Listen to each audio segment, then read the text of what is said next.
14 years ago, I was graduating from EBS. Our commencement was celebrated right here in this hall.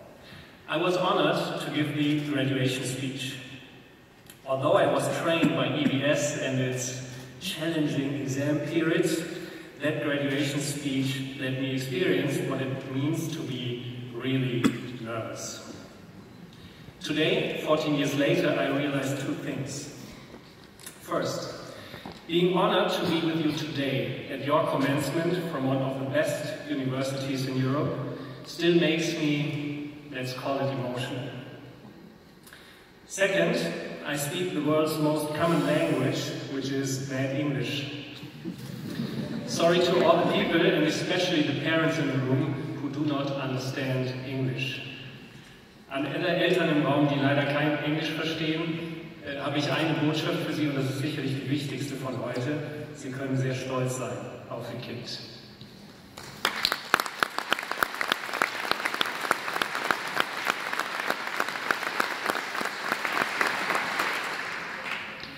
When I gave the graduation speech, I asked the audience, what do the letters EBS really stand for? I want to share with you the unofficial meaning from anxious times, but before, I have three stories for you. The first, be a challenger, challenge yourself. 2004, just a couple of months before graduation, I lost my good friend and fellow student Art. He died from cancer, and I joined him during his last 2 weeks on Earth. Facing this horrible experience, I was absolutely not motivated to join the silly theater large corporates call application procedures. I was stuck in a lot of confused feelings and thoughts about where to go. That made me behave like a little kid, expecting, what can the world do for me? And when there is no sense in life, you create one.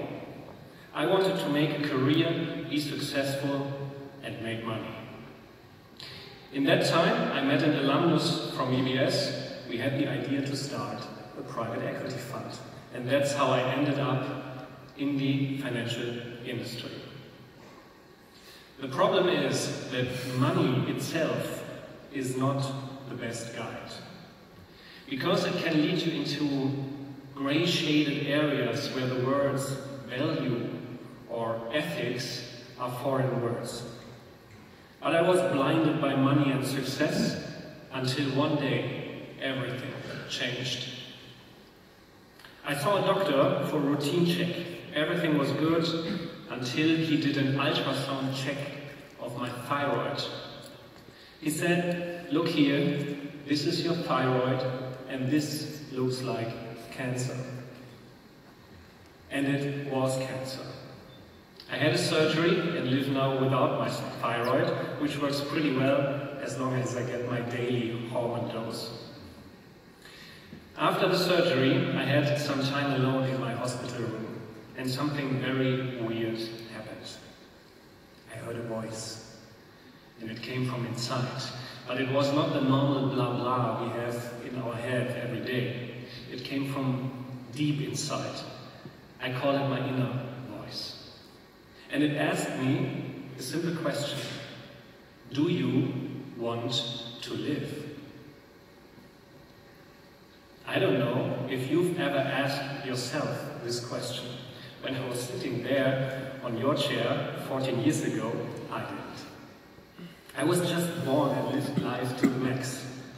So answering this question was an emotional moment for me. Yes, I want to live. I want to beat the shit out of this cancer, and I will win. So I did. But the voice continued. If you want to live, why do you waste your time? And that one made me speechless. I realized that chasing money without reflection had made me pay a very high price. My wife was freezing from loneliness because I spent too much hours in the office and too many nights in hotels. I had missed the toying around wildly time with my son, because my career was more important than my family. And the crazy thing is that although I spent so much time with my job, I realized that I was working in an industry which was not made for me. I was not that tough and hard, and I asked too many questions.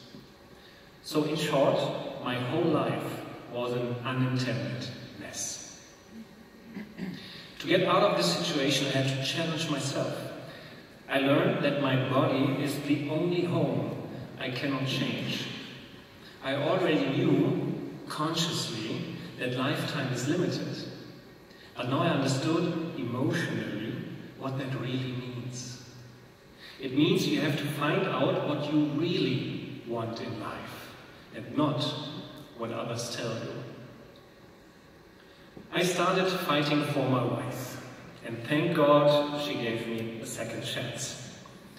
I still have a great relationship with my son. He's 19 years old now, and we love each other, but now he's the one who does not want the playing around wildly times anymore.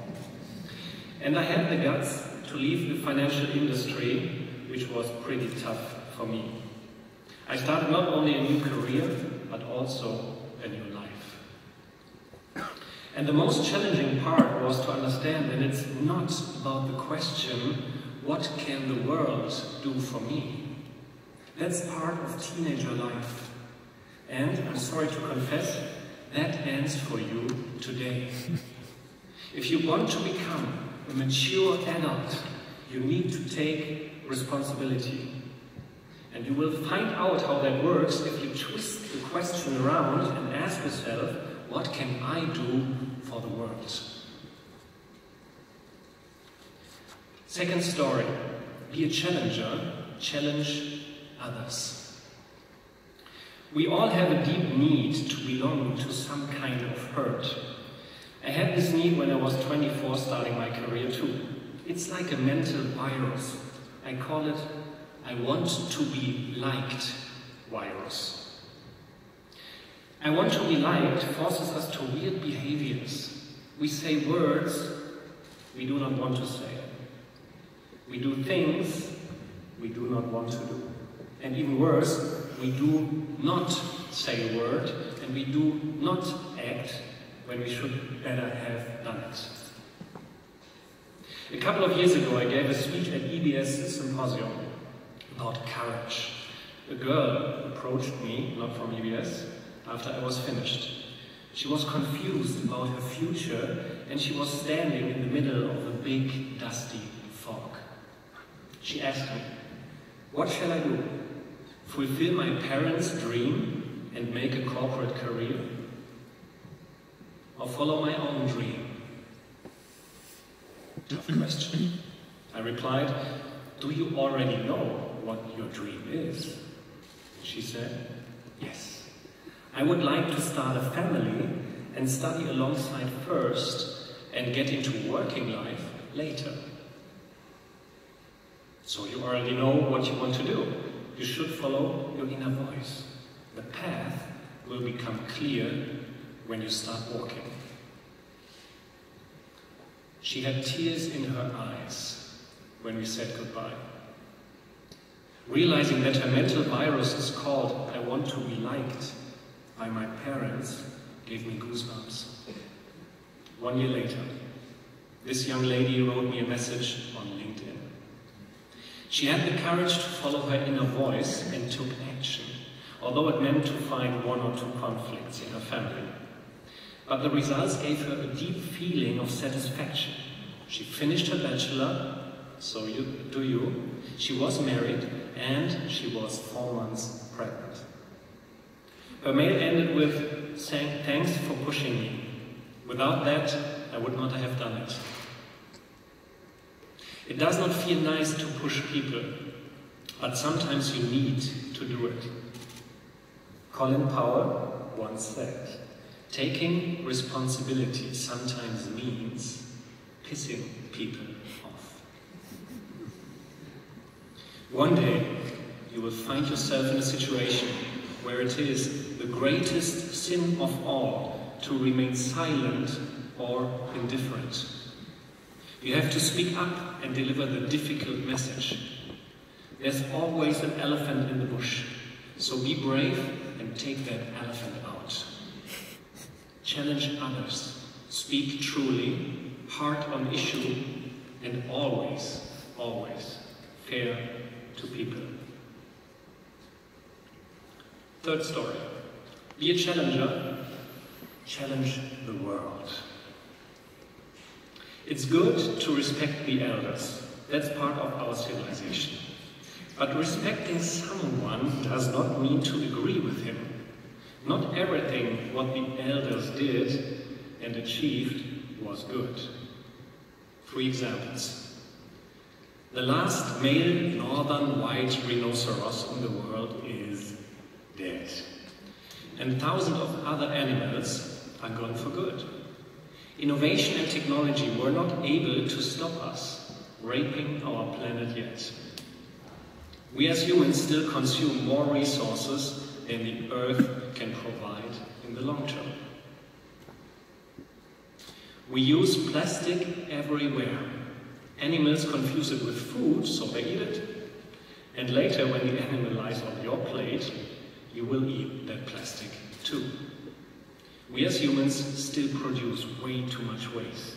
On Earth, in the ocean, and even in space. In German there's a saying, the pension in Germany is safe. One of the oldest lies in today's time. We already know poverty leads to problems. But instead of doing something, we are postponing the problems to your generation. Unfortunately, that's how humans behave. These are just 3 examples. There are many more out there. These problems are waiting for you to be fixed by you. So be courageous, challenge the world. She needs you. Whatever you will do in your life, every beginning has its own magic. If you fall in love with a new partner, if you start going to the gym, or if you're celebrating your graduation, ready to start a new career. But the challenge is not to begin. The challenge is to finish. Today you are young and foolish. You have dreams and you work on making them come true. But one day you will find yourself in a life which is nice and convenient. My house, my cars, my whatever. Welcome to the comfort zone. We make ourselves comfortable, get lazy. Our dreams get covered by routines of daily life or other people's opinions. We become realistic. But you will also realize whatever is missing in your life lies outside your comfort zone. But why do so many people lose the magic of the beginning? Why do they stop following their dreams? Why don't they just leave their comfort zone and become the master of their future? Because something lies between your comfort zone and your dreams. And this in between is called pain. And pain can be everything. The need to work hard, moving into a smaller house, conflicts with others, people with different opinions, rejection, failure, obstacles, pressure. All this is pain. Now you have to make a decision. And the good news is life makes it easy for you because there are only 2 options. Option A. You avoid the pain. Instead, you always choose security of the easiest path. Then the pain will become bigger and bigger and you will become smaller. Good that there's an option B for EBS students, which means you go right through the pain. With every step, the pain will become smaller, and you will grow bigger and stronger. This ability to take the right path, even if it means feeling the pain, is closely connected to the letters EBS. Becoming a graduate of EBS does not mean you are better than others. Becoming a graduate of EBS does mean that you take responsibility, that you become a challenger, hard on issue, fair to people. The old legend tells us what the three letters EBS really stand for. They mean enjoy being special. And looking into your sparkling eyes and feeling your strong potential makes me believe our future will be bright. You are challengers, and that makes me proud to be one of you, an EBS graduate. So stay healthy and enjoy being special.